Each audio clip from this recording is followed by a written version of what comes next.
Mulai nggih.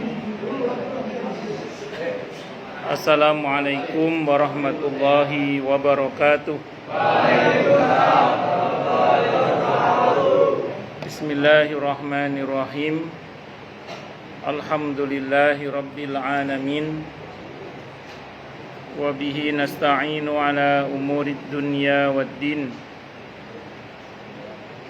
Wassalatu wassalamu ala asyrafil anbiya'i wal mursalin Sayyidina wa habibina wa syafi'ina wa qurrati a'yunina wa maulana Muhammadin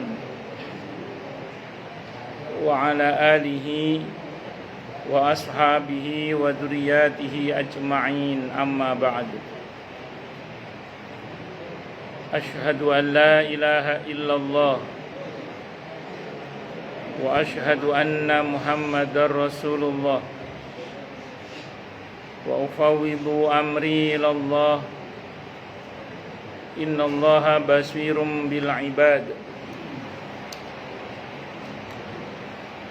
Hasbiyallahu la ilaha illa huwa alaihi tawakkaltu wa huwa rabbul arsyil azim. Qala Allah Ta'ala fi kitabihil karim hikayatan an nabiyillahi Musa alaihi salam. Rabbi syrah li sadri wa yassir li amri wahlul 'uqdatam min lisani yafqahu qawli. Ini mah enggak bisa berarti ya. Para alim, para asatidz, para asatidah, para bapak-bapak dan adik-adik sekalian, hafizani wa hafizakumullah. Wabil khusus segenap pengurus Masjid Al-Munir, yang semoga pengurusnya dan jamaahnya semoga semuanya saja selalu dalam naungan rahmat, barokah, perlindungan serta bimbingan Allah Subhanahu wa Ta'ala. Amin, Allahumma amin, insyaallah.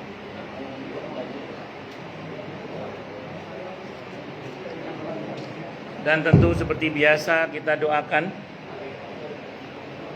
semoga Bapak Haji Saiful Munir beserta keluarga selalu juga dianugerahi oleh Allah rahmat, barokah dan perlindungan serta bimbingan dari Allah Subhanahu wa Ta'ala. Dan seperti biasa pula kita doakan semoga perusahaan di mana Anda bekerja ini, PT RPA ini, semoga juga diberkahi oleh Allah Subhanahu wa Ta'ala, sehingga pemiliknya, pekerjanya, karyawannya, semuanya juga kecipratan barokahnya menjadi asbab kemuliaan semuanya, tidak hanya di dunia ini tapi hingga surga nanti. Amin, Allahumma amin, insyaallah. Pada kesempatan kali ini insyaallah kita akan membahas firman Allah Subhanahu wa Ta'ala dalam Al-Qur'an di surah As-Saffat, surah ke-37 ayat 99 sampai dengan ayat 113. A'udzu billahi samii'il 'aliim minasyaitonir rajiim.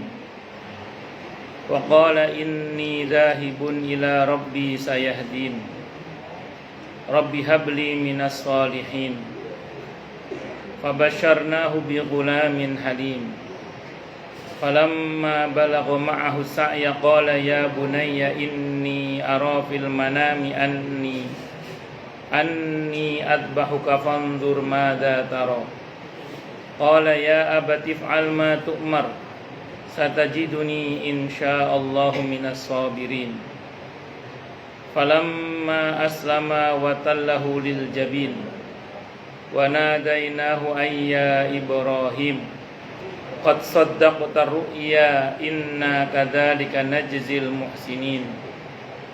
Inna hadza lahuwal bala'ul mubin wa fadainahu bidhibhin 'adzim wa tarakna 'alaihi fil akhirin. Salamun 'ala Ibrahim kadzalika najzil muhsinin. innahu min ibadinal mu'minin wa basyarnahu bi ishaqa nabiyyan minas salihin wa barakna alaihi wa ala ishaqa wa min dzurriyyatihima muhsinu wa zalimu li nafsihi mubin. Dan Ibrahim berkata, sesungguhnya aku pergi menghadap kepada Tuhanku, dan Dia akan memberi petunjuk kepadaku. Ya Tuhanku, anugerahkanlah kepadaku seorang anak yang termasuk orang-orang yang soleh. Maka kami beri dia kabar gembira dengan seorang anak yang amat sabar. Maka tatkala anak itu sampai pada umur sanggup berusaha bersama-sama Ibrahim berkata, hai anakku, sesungguhnya aku melihat dalam mimpi bahwa aku menyembelihmu. Maka pikirkanlah apa pendapatmu. Ia menjawab, hai bapakku, kerjakanlah apa yang diperintahkan kepadamu. Insya Allah kamu akan mendapatiku termasuk orang-orang yang sabar. Tatkala keduanya telah berserah diri dan Ibrahim membaringkan anaknya atas pelipisnya, nyatalah kesabaran keduanya. Dan kami panggillah dia, hai Ibrahim, sesungguhnya kamu telah membenarkan mimpi itu. Sesungguhnya demikianlah kami memberi balasan kepada orang-orang yang berbuat baik. Sesungguhnya ini benar-benar suatu ujian yang nyata. Dan kami tebus anak itu dengan seekor sembelihan yang besar. Kami abadikan untuk Ibrahim itu pujian yang baik di kalangan orang-orang yang datang kemudian. Itu kesejahteraan dilimpahkan atas Ibrahim. Demikianlah kami memberi balasan kepada orang-orang yang berbuat baik. Sesungguhnya ia termasuk hamba-hamba kami yang beriman. Dan kami beri dia kabar gembira dengan kehadiran Ishaq, seorang nabi yang termasuk orang-orang yang saleh. Kami limpahkan keberkatan atasnya dan atas Ishaq. Dan di antara anak cucunya ada yang berbuat baik, dan ada pula yang zalim terhadap dirinya sendiri dengan nyata. Nabi Ibrahim ini alaihissalam adalah salah satu dari nabi yang Allah sebut sukses mendidik keluarganya untuk menjadi keluarga yang baik. Dalam Al-Quran itu ada 3 keluarga yang Allah puji sebagai keluarga yang baik. Alhamdulillah. Yang pertama keluarga Nabi Ibrahim alaihissalam. Yang kedua keluarga Imran alaihissalam. Yang kedua, yang ketiga keluarga ini yang utama, Nabi kita Muhammad sallallahu alaihi wa alihi wasallam.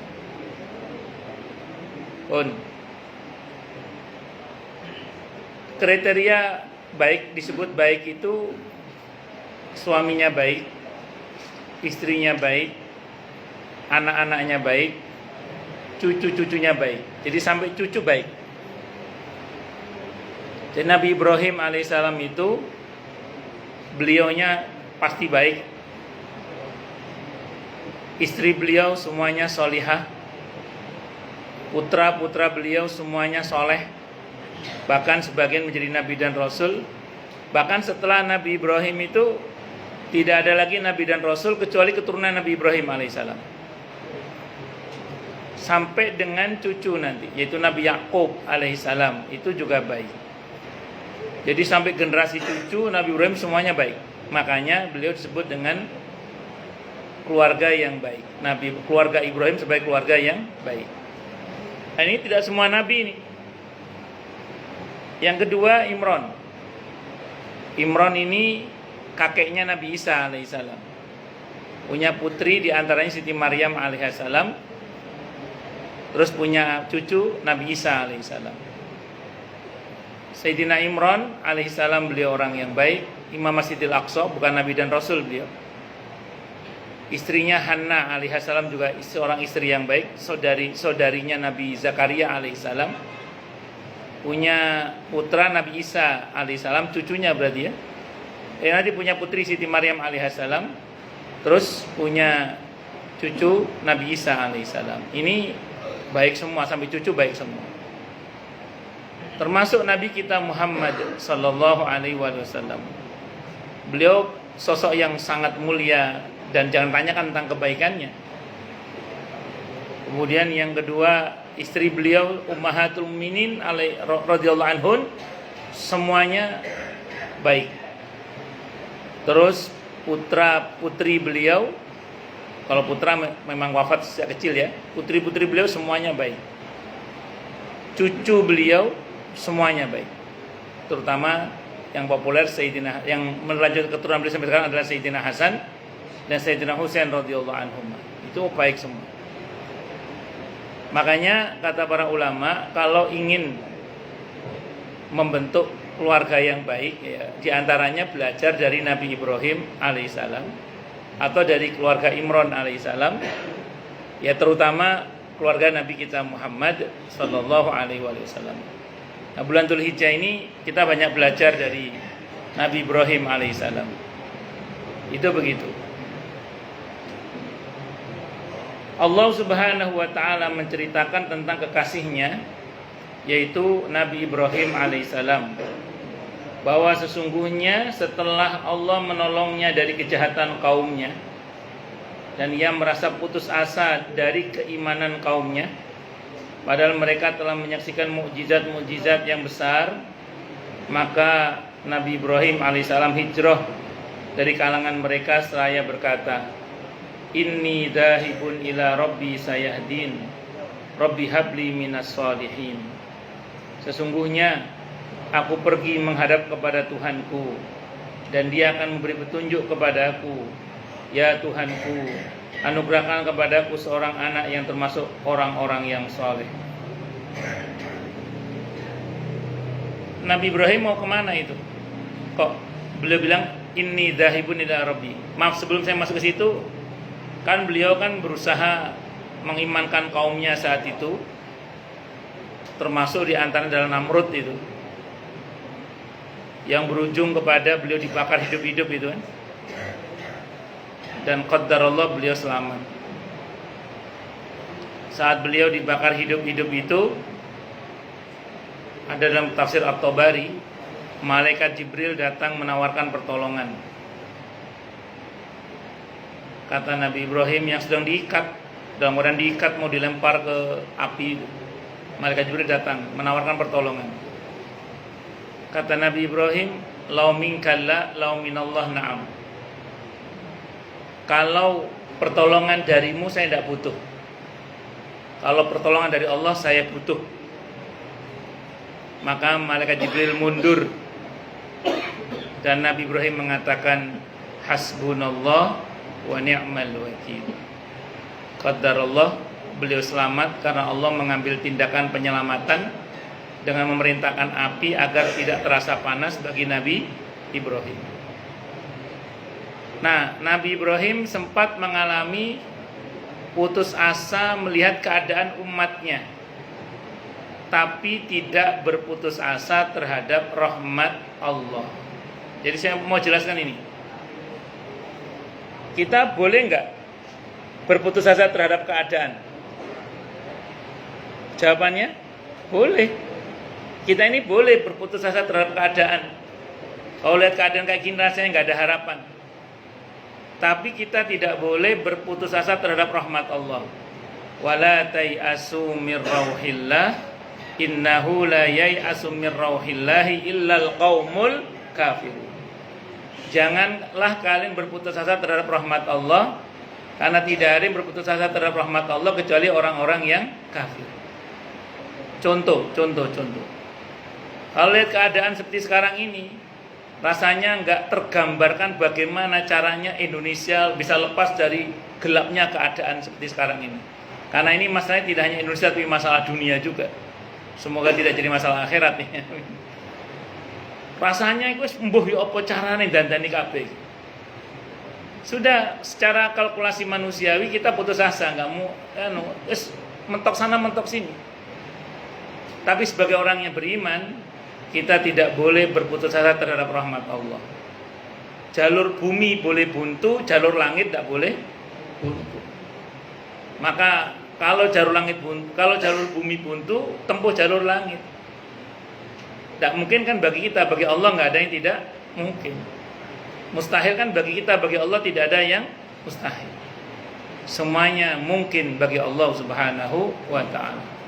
Innama amruhu idza arada syai'an ay yaqula lahu kun. Nah, itu kita nggak boleh putus asa terhadap rahmat Allah yang begitu-begitu. Bisa dipahami ya? Dan beliau saat itu tentu hijrahnya atas izin Allah. Kalau nggak diizinkan oleh Allah, nanti kejadian kayak Nabi Yunus itu kan. Sebagaimana Nabi kita Muhammad SAW hijrah juga atas perintah Allah. Dalam Sahih Bukhari itu kan, dalam Sahih Bukhari disebutkan ketika Abu Bakar As-Siddiq radhiyallahu anhu menanyakan kepada Nabi kita Muhammad sallallahu alaihi wasallam untuk hijrah, kata Nabi, nunggu perintah dari Allah. Saya tidak mau apa yang terjadi pada Nabi Yunus itu terjadi pada saya. Jadi nunggu perintah dari Allah Subhanahu wa taala. Nabi Ibrahim juga sama. Nah, apa pelajaran hijrah di sini ini? Ada jenis tanah tertentu yang pohon itu kalau ditanam di situ mati. Maka jangan paksa menyirami pohon di tanah yang tidak cocok, di mana pohon itu akan mati. Yang betul bagaimana? Pindah tanah. Paham mboten? Anda nanam pohon, tanahnya secara sunatullah nggak cocok, sehingga pohon itu mati. Itu jangan paksa menyirami pohon yang mati di tanah itu. Kalau memang persoalannya pada tanah. Yang betul apa? Cabut pohonnya, pindah tanahnya. Nabi Ibrahim sudah berusaha memasukkan dakwah tauhid kepada kaumnya. Saat itu beliau masih di negerinya Namrud. Wis berusaha gak ketois, gak kena iki san, gak kena dandani san iki. Ibarat tanah itu tanah yang gak subur sudah ini. Maka jangan paksa menyirami pohon di tanah yang gak cocok itu, karena ujungnya tetap akan mati pohon itu. Yang betul ganti tanah. Maka Nabi Ibrahim pindah ke negeri yang sekarang disebut dengan Palestina itu. Karena memang SK kerasulan beliau itu di sana memang. Paham nggih? Nah, jadi ada konteks di mana kadang keadaan kita itu seperti menyirami pohon di tanah yang enggak cocok. Sehingga alih-alih hidup malah mati pohon itu. Yang betul bagaimana? Ya hijrah, pindah tanah, ganti tanah, jangan memaksakan diri di tanah yang dimaksud tadi itu. Maka beliau mencoba pindah ke wilayah lain yang dikenal dengan istilah apa dari negeri sekarang Palestina itu seperti itu, Bumi Syam dan sekitarnya lah. Bumi Syam dan sekitarnya. Nah, menariknya ketika beliau akan pergi ke Bumi Syam itu atau ke Palestina itu, beliau itu dulu belum ada Palestina, masih Bumi Syam istilahnya ya. Saya tidak tahu istilah zaman dulu apa, saya nggak tahu. Tapi sekarang populernya dengan Bumi Syam itulah. Nah, itu sebelum beliau pindah ke Bumi Syam itu, beliau itu mengatakan inni dzahibun ila rabbi sayahdin. Saya akan pergi menghadap kepada Tuhanku, maka Tuhanku akan beri petunjuk kepadaku. Padahal yang dituju itu negeri Syam, tapi beliau menyebut saya akan menuju kepada Allah. Berarti apa? Tujuan beliau pindah ke sana ya tetap Allah. Di mana di sini tujuannya ya Allah, di sana tetap tujuannya juga Allah. Begitu kuatnya tujuan beliau itu Allah sampai mau ke Bumi Syam yang disebut Allah. Kayak panjenengan gini, mau kemana? Mau ke UGM. Padahal UGM itu di Jogja. Kenapa nggak nyebut Jogjanya? Karena tujuannya UGM. Kenapa nggak ngomong Bumi Syam? Karena ke Bumi Syam itu tujuannya untuk Allah, karena Allah. Yaitu mendakwakan risalah yang Allah perintahkan kepada beliau. Itu seperti itu. Inni dzahibun ila rabbi sayahdin. Nah, kalau tujuan kita Allah, maka janjinya adalah Allah pasti akan memberikan petunjuk Ini rumus ya. Kalau kita tujuannya adalah Allah dan kita bersungguh-sungguh menjadikan Allah sebagai tujuan kita, maka Allah pasti akan memberikan petunjuk kepada kita. Nanti coba cermati misalnya surah Al-Ankabut ayat 69. Walladzina jahadu fina lanahdiyannahum subulana. Dan orang-orang yang mau berjuang untuk mencapai keridhaan kami, sungguh kami antarkan dia ke jalan-jalan yang buat dia sampai kepada kami dengan selamat. Maka dalam hadis Bukhari Muslim disebutkan, hambaku mendekat kepadaku sejengkal, aku akan mendekat kepadanya sehasta. Hambaku mendekat kepadaku sehasta, aku akan mendekat kepadanya sedepa. Hambaku mendekat kepadaku sambil berjalan cepat, maka hambaku datang kepadaku sambil berjalan, maka aku akan datang kepadanya sambil berjalan atau berjalan cepat atau berlari. Artinya apa? Semua aksi baik kita menuju kepada Allah mengundang reaksi yang lebih baik dari Allah. Semua aksi baik kita kepada Allah, walaupun itu atas kehendak Allah, itu mengundang secara sunatullah, ini mengundang reaksi yang lebih baik dari Allah. Maka kalau kita tujuannya Allah, nggak usah khawatir, pasti itu. Asal betul-betul Allah tujuan kita, Allah akan antarkan kita ke jalan-jalan yang buat kita sampai kepada Allah dengan selamat. Pasti itu, pasti. Asal kita sungguh-sungguh menjadikan Allah sebagai tujuan kita. Makanya seorang muslim itu dalam hidupnya itu harus jelas tujuannya. Karenanya seorang muslim tidak boleh mengalir hidupnya. Kan ada orang yang mengatakan udah hidup ini mengalir aja. Kalau sependek yang saya pahami dalam konsep Islam salah. Seorang muslim hidupnya tidak boleh mengalir, tapi mengarah. Seorang muslim itu hidupnya jangan mengalir, tapi mengarah. Kalau mengalir berarti nggak punya prinsip, ngikuti arus saja. Bisa dipahami nggak? Iya, kalau alirannya bener ya mending. Kalau pas nyangkut di spiteng gimana? Nah, makanya seorang muslim dia harus punya prinsip. Maka hidupnya tidak boleh mengalir. Hidupnya adalah mengarah. Itu seorang muslim. Kenapa mengarah? Karena kita punya tujuan. Tujuan kita adalah Allah, perjumpaan dengan Allah, diridhai Allah, dicintai oleh Allah, dekat dengan Allah. Itu tujuan kita. Maka seorang muslim hidupnya tidak boleh apa tadi? Mengalir, tapi harus apa? Mengarah. Itu seorang muslim. Pun, paham nambadan? Paham nggih insyaallah nggih? Paham enggak paham gitu aja lah. Itu seperti itu. Makanya kan kita ini punya konsep inna lillahi wa inna ilaihi raji'un. Semua kita milik Allah dan semua kita kembali kepada Allah. Mas, orang muslim harus mengarah, jangan mengalir. Kalau orang Jawa bilang ngintiro ning aja kintir. Nah, kan gitu ya. Kalau orang Jawa bilang apa? Ngintiro ning aja kintir. Ngintiro itu menghanyut, berarti kita menguasai air, arus. Bukan kita dikuasai arus, kita ngintiro ning aja kintir. Kalau kintir itu terhanyut, ngikut arus, nggak punya prinsip tadi itu. Memang terhanyut oleh arus sudah. Ngintiro ning aja kintir apa maneng kentir. Kentir. Sejebab ya. Paham nggih? Nah, kita berusaha menjadikan Allah sebagai tujuan kita. Bagaimana kita semakin dekat dengan Allah, semakin Allah ridhoi, semakin Allah cintai. Dan itu terhadap tujuan itu kita harus fanatik. Terhadap tujuan kita bahwa ridho Allah, cinta Allah, dekat dengan Allah, berjumpa dengan Allah, itu kita harus fanatik dengan tujuan. Nggak boleh berubah ya. Nggak boleh tolah-toleh dari tujuan itu. Kalau soal cara bisa fleksibel sesuai dengan ketentuan yang Allah ridho yang penting. Itu seperti itu. Tapi tujuan kita harus fanatik perjumpaan dengan Allah Subhanahu wa taala. Lanjut. Terus menariknya di sini beliau berdoa, Rabbi habli minas salihin.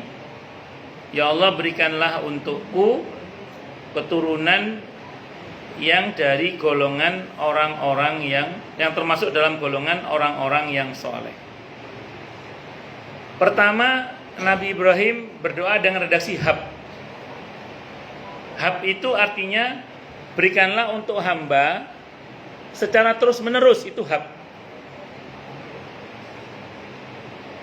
Kan yang berat itu kan terus menerusnya itu. Makanya kalau kita mohon kepada Allah, yang di Al-Quran ada teksnya menggunakan hab, itu jangan diterjemahkan, kadang maknanya kurang pas itu. Ya Allah berikanlah pada hamba, padahal maknanya ya Allah berikanlah pada hamba secara terus menerus. Yang berat itu terusnya itu. Nanti ada beberapa doa itu menggunakan Rabbi habli minas solihin, Rabbana hablana min azwajina wa dzurriyyatina qurrata a'yun waj'alna lil muttaqina imama. Karena yang berat itu terusnya itu. Menjadi baik itu gampang. Tapi menjadi baik terus itu enggak gampang. Maka butuh doa, butuh bimbingan dari Allah dengan doa tadi itu.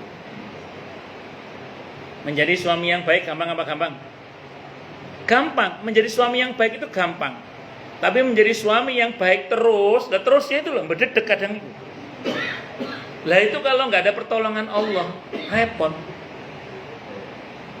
Ada saudara saya itu punya kawan seorang dokter. Kalau ceramah itu medeni. Wong dokter ya. Lek ceramah apa? Medeni. Tapi begitu pulang disentak bojone goblok dadak iku ya ana. Disentak bojone plonga padahal lek pidato ya medeni. Allahu Akbar. Biasanya suami yang begitu di wajahnya tampak gurat-gurat penderitaannya biasanya. Wes singkat kata singkat cerita, ini menjadi baik terus itu enggak mudah gitu loh. Menjadi anak yang baik gampang apa gampang? Gampang. Yang sulit itu menjadi anak yang baik terus. Terusnya itu kadang yang tidak mudah. Makanya perlu dikawal dengan doa hab. Hab itu berikanlah secara terus menerus. Menjadi orang tua yang baik gampang apa gampang? Gampang. Tapi menjadi orang tua yang baik terusnya itu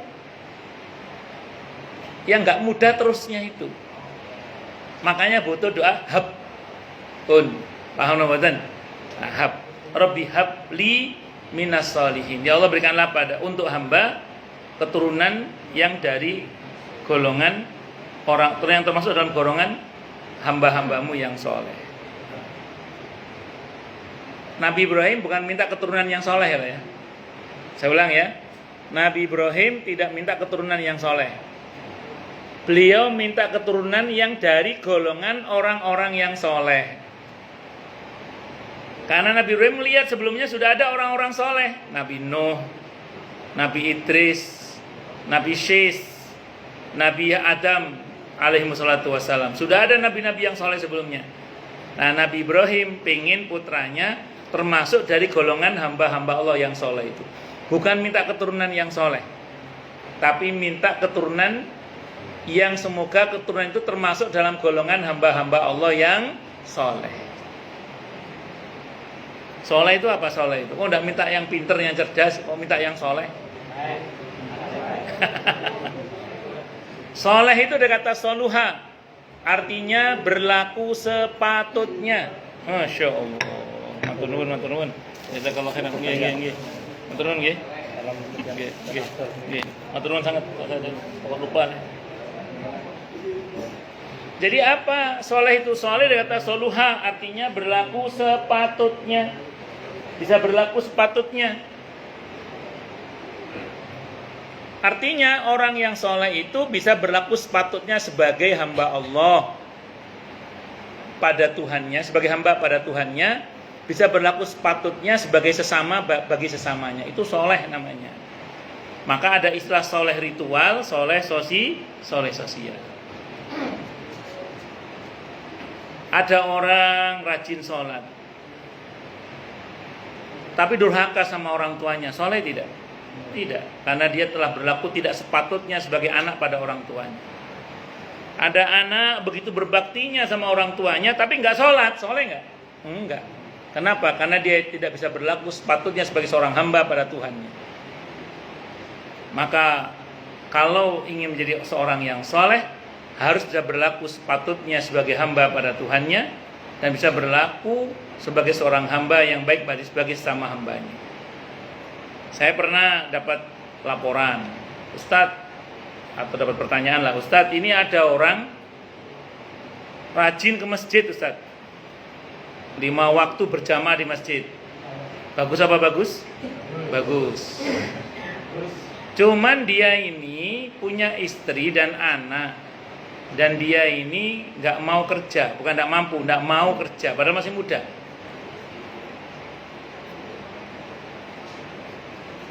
Kalau dia nggak mau kerja tapi dia punya pasif income masih mending lah. Kontrakan 18 pintu ya lumayan lah.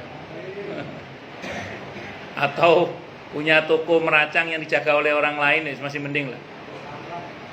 Atau dia punya sewaan becak atau motor ya masih lumayan lah. Ini enggak punya pasif income dia. Rumah masjid. Akhirnya apa yang terjadi? Yang kerja istrinya. Kalau anaknya lapar, kadang minta makan sama tetangganya. Termasuk dia kalau lapar kadang minta makan sama tetangganya, istrinya kerja. Suatu saat istrinya ngomong sama kakak iparnya, Kak, Boya adikmu itu dinasehati, suruh kerja, masa aku yang kerja karena aku perempuan. Dinasehati sama kakaknya, apa jawabannya? Orang mau ibadah kok dihalang-halangi katanya. Loh, ibadahnya nggak masalah, masalahnya dia punya anak, punya istri yang dia wajib menafkahi, dan dia bukan tidak mampu, dia tidak mau. Nah, ini nggak soleh orang seperti ini. Nah, sama dengan orang yang ngomong gini, saya walaupun nggak sholat tapi saya kan dermawan, daripada Bu Haji itu sholat tapi pelit. Misalnya orang seperti itu juga nggak soleh. Kenapa? Karena dia hanya baik pada sesama tapi tidak baik pada Tuhannya. Maka orang yang soleh harus memperbaiki hubungannya dengan Tuhannya dan dengan sesamanya. Itu namanya soleh ritual, soleh sosial. Dua-duanya harus, tidak boleh dipisah. Itu soleh. Dan Nabi Ibrahim berharap agar putranya adalah putra yang termasuk dalam golongan orang-orang soleh yang sudah ada sebelumnya. Dan Allah kabulkan nanti karena putranya termasuk Nabi dan Rasul. Bahkan saya ulang tadi, tidak ada Nabi dan Rasul setelah Nabi Ibrahim kecuali dari keturunan Nabi Ibrahim alaihissalam. Makanya beliau gelarnya diantaranya Abul Anbiya, bapaknya para Nabi. Bukan dari Nabi Adam, bukan. Karena setelah Nabi Ibrahim tidak ada lagi Nabi dan Rasul kecuali dari keturunan Nabi Ibrahim alaihissalam.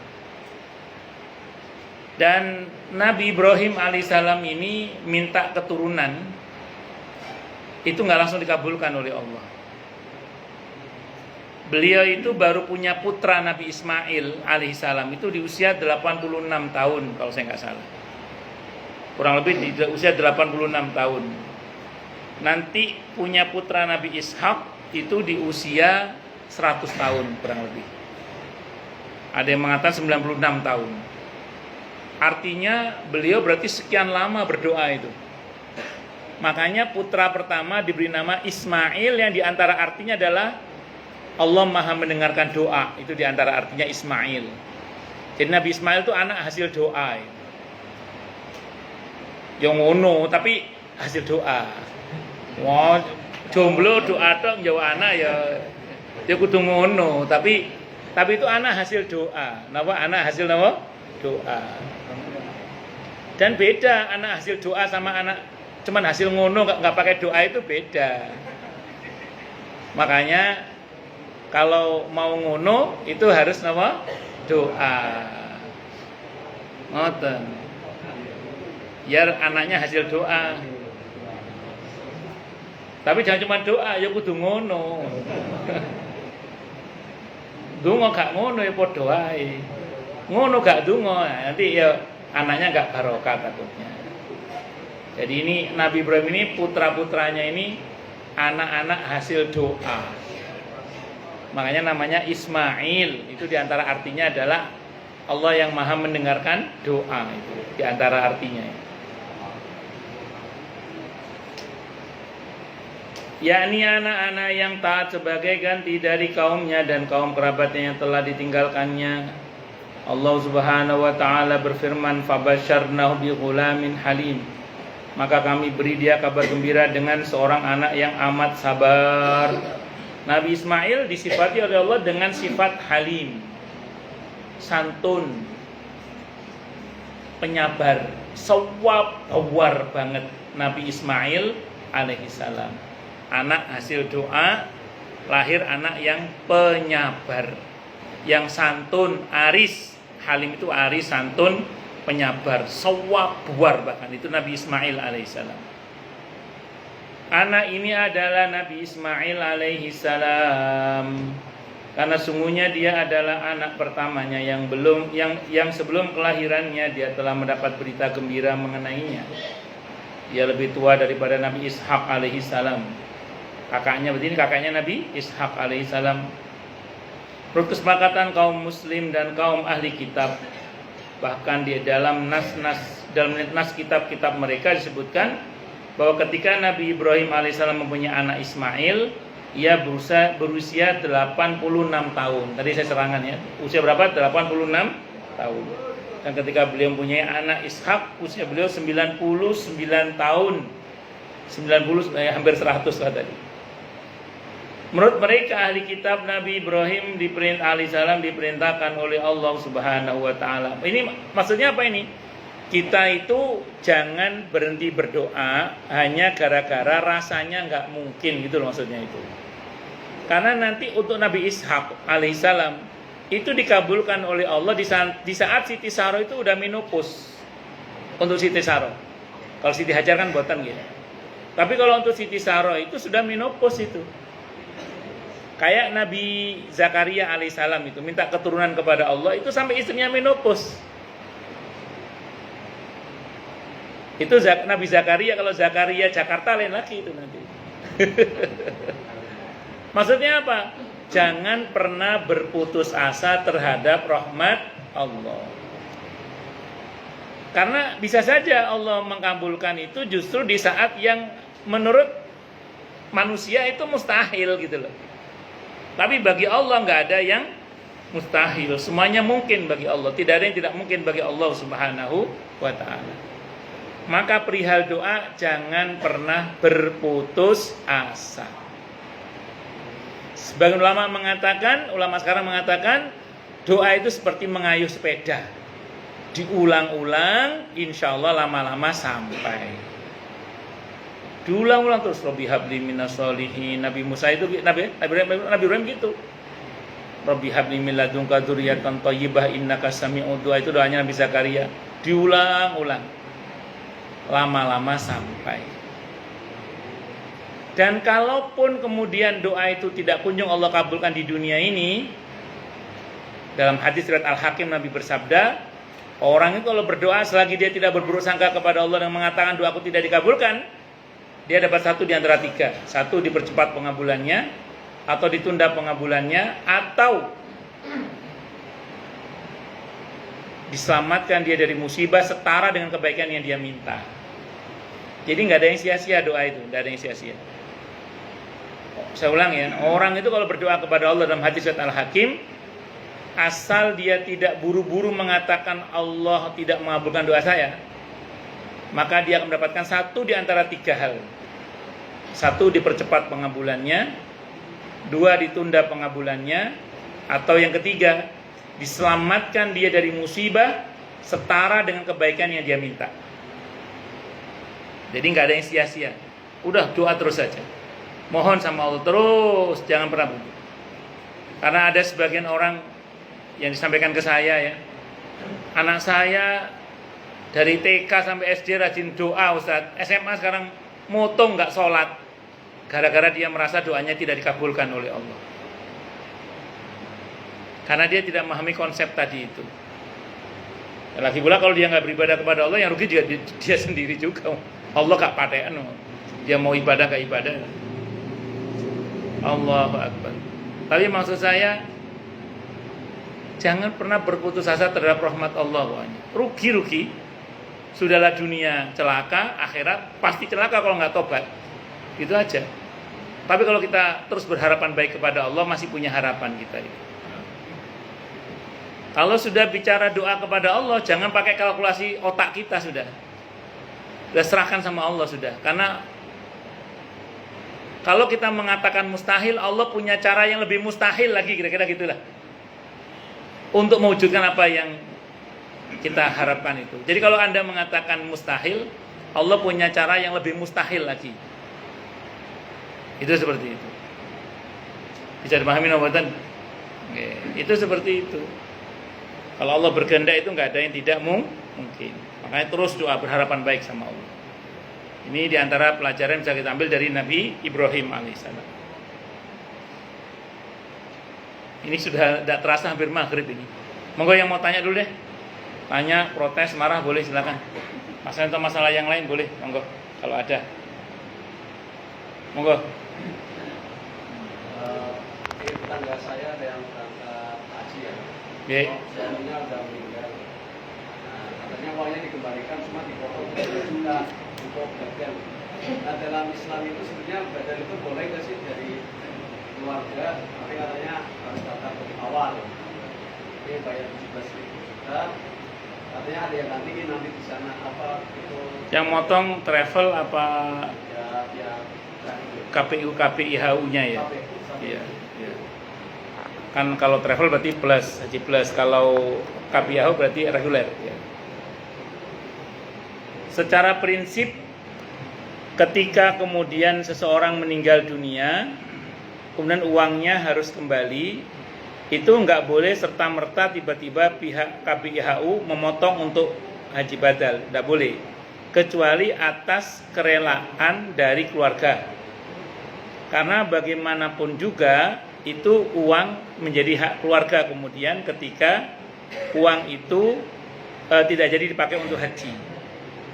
Nah, pertanyaannya keluarga mempersoalkan apa tidak? Tidak ya sudah, kalau enggak apa-apa. Nah, haji badal itu dalam Islam boleh untuk satu orang yang sudah meninggal dunia. Yang kedua untuk orang yang tidak mungkin mengadakan perjalanan haji karena sakit parah atau karena tua renta. Itu boleh. Dan itu terjadi di masa Nabi kita Muhammad SAW. Nah, ketika ada seorang sahabiah yang bertanya, "Ya Rasulullah, orang tua saya wafat, sementara beliau belum berhaji. Apakah saya harus menghajikannya?" Nabi balik bertanya, "Bagaimana kalau seandainya orang tua punya hutang, apakah kamu harus melunasinya?" "Iya ya Rasulullah, apalagi ini hutang kepada Allah," kata beliau begitu.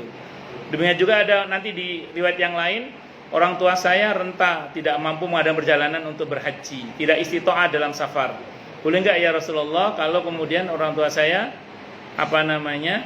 dihaji batalkan? Nah, Nabi mengatakan boleh, aukamakal. Jadi dari beberapa riwayat yang sahih tentang haji badal ini berarti diperkenankan seseorang itu menghaji badalkan orang yang sudah meninggal dunia, apalagi beliau sudah berniat untuk berhaji, bahkan sudah daftar haji. Namun kalau secara fikih tidak wajib seorang anak menghaji batalkan orang tuanya kecuali kalau ada wasiat. Kalau tidak ada wasiat tidak wajib. Itu kalau di fikih madzhab Syafi'i. Wallahu alam bisawab. Nah, kalau nanti biasanya setiap KBHU itu punya ustadz pembimbing atau mutawif. Biasanya ustadz pembimbing atau mutawif itu biasanya sudah haji berapa kali biasanya. Nah, mereka biasanya bisa niat haji badal atas nama siapa yang, dan usahakan dari lembaga yang terpercaya ya, jangan ngasal. Karena kadang tidak jarang kita minta tolong sama seorang yang tidak terpercaya, ternyata dia ambil 5. Tidak bisa satu orang ambil 5, akhirnya diserahkan ke yang lainnya. Nanti yang lain diserahkan ke yang lain lagi, disuk terus gitu. Jangan begitu, cari yang terpercaya. Biasanya kalau terpercaya itu KBHU tertentu atau travel tertentu itu memang punya mutawif yang mereka siap menghaji badalkan. Nah, cari yang terpercaya begitu, jangan yang nggak jelas gitu. Nanti takutnya udah keluar biaya, nggak banyak sih, 17 juta tadi bro. Iya benar 17 juta. Sekarang pasarannya memang segitu. Sekarang segitu pasarannya, 17 memang sekarang. Wallahu a'lam bishawab. Monggo Pak Zainal. Dengan yang tadi Nggih. Kalau sekarang korban apa? Korban seorang yang meninggal gimana? Secara prinsip dalam fikih madhab Syafi'i terutama, dan ini kaul yang paling kuat, kurban itu untuk orang yang masih hidup. Kalau untuk orang yang sudah meninggal dunia, ada khilaf di antara para ulama, cuman dalam madhab Syafi'i pendapat yang paling kuat mengatakan tidak bisa, kecuali ada wasiat. Kecuali ada wasiat. Kalau ada wasiat boleh, tidak apa-apa. Itu sependek yang saya pahami. Memang ada pendapat yang membolehkan, cuman pendapat yang paling kuat, yang rojih dalam madhab Syafi'i, yang muktamad dalam madhab Syafi'i itu tidak boleh. Nah, karena kurban itu sejatinya adalah untuk orang yang masih hidup. Kecuali ada wasiat. Saya ulang, kecuali ada wasiat. Wallahu a'lam bishawab. Ngaten nggih? Monggo yang lain silakan. Monggo Pak. Waalaikumsalam warahmatullahi wabarakatuh. Ini kan kita sebentar lagi akan memasuki bulan Dzulhijjah ya. Oke. Mungkin bisa untuk merefresh kembali Ustaz, amalan apa saja mungkin bisa kita lakukan di selama bulan Dzulhijjah Pak. Dalam hari kurban ya Pak. Nggih.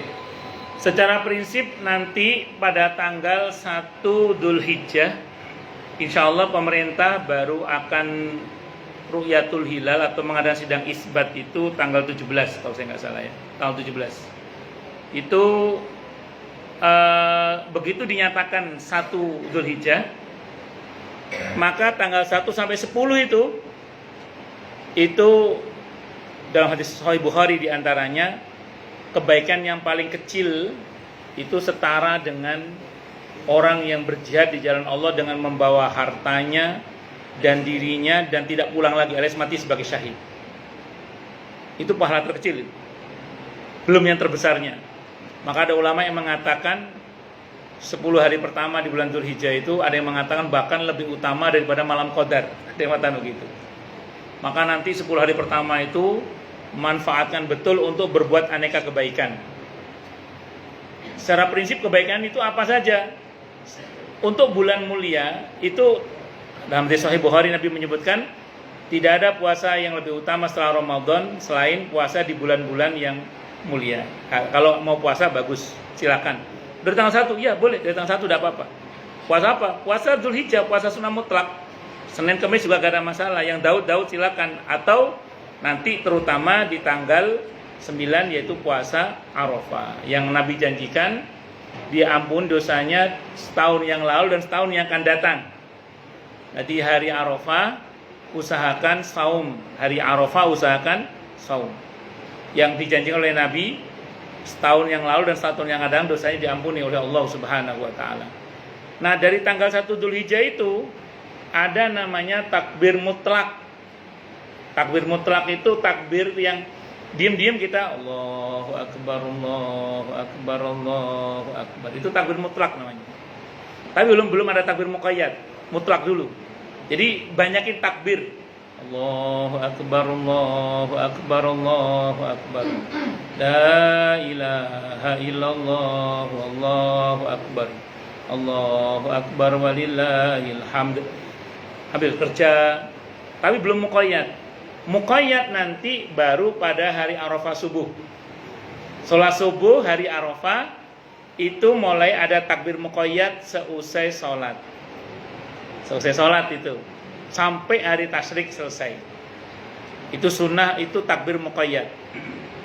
Khusus di hari Arafah banyakin zikir la ilaha illallah wahdahu la syarikalah lahul mulku wa lahul hamdu wa huwa ala kulli syai'in qadir. Versi Bukhari, kalau versi Abu Dawud yuhyi wa yumit wa huwa ala kulli syai'in qadir.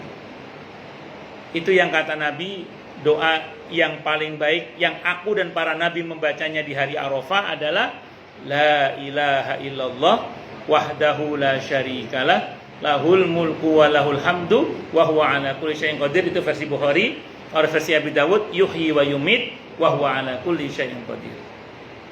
Itu diantaranya. Selebihnya jangan lupa kalau kita diberi kemampuan oleh Allah kurban. Kalau kita diberi kemampuan adalah kurban itu sedekah yang paling utama. Dan siapapun yang berniat kurban dari tanggal 1 Syawal itu diusahakan tidak wajib ini, cuman diusahakan untuk menjaga kesunahannya, menahan diri dari mencukur rambut dan kukunya, kuku dan rambutnya. Itu kata Ummu Salamah radhiyallahu anha. Nah, jadi kalau mau bersih-bersih cukur-cukur sebelum tanggal 1 itu. Nah, nanti tanggal 1 yang niat, tapi bagi yang niat untuk kurban. Kalau belum niat, ya namanya belum, ya berarti belum masih boleh. Itu seperti itu. Itu sudah mulai dijaga kesunahan-kesunahannya. Dan sedekah yang paling utama adalah kurban pada tanggal 10 Dzulhijjah setelah sholat Id. Ustadz, bagaimana kalau kita tidak mampu kurban? Kalau kata Ibnu Abbas, bagi yang tidak mampu kurban bahimatul an'am, yang penting hari itu niat syiar kurban, motong apa yang bisa dipotong lah. Ya motong ayam, apa motong bebek, apa motong entok. Kurban, bukan kurban, syiar kurban. Itu Ibnu Abbas yang mengatakan itu. Mencari kesunahan syiar kurban. Karena kata Nabi, itu hari makan dan minum, hari makan-makan. Itu hari makan-makan, makanya disunahkan dari tanggal 10 Dzulhijjah setelah sholat Id sampai hari tasyrik, usahakan motong opo lah wis. Jangan beli dagingnya ya, motong, jangan beli dagingnya, motong. Karena itu syiar kurban namanya. Itu Ibnu Abbas yang mengatakan, singkat. Itu dalam fikih madzhab Syafi'i dipakai itu. Wallahu a'lam bishawab. Itu Pak Haji diantaranya. Baik, sudah maghrib, cukup dulu. Kita tutup dengan hamdalah. Alhamdulillahirabbil alamin.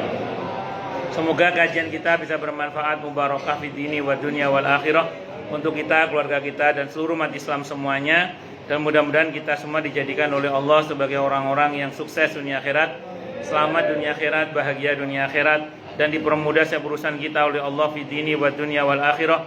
Semoga Allah limpahkan hidayah selalu untuk kita, semoga Allah tingkatkan selalu hidayah untuk kita, dan semoga Allah berikan hidayah untuk siapapun yang melihat kita. Subhanakallahumma bihamdika asyhadu an la ilaha illa anta astaghfiruka wa atubu ilaik. Sallallahu alaihi Muhammad wa ala alihi wasallam. Saya mohon maaf. Assalamualaikum warahmatullahi wabarakatuh.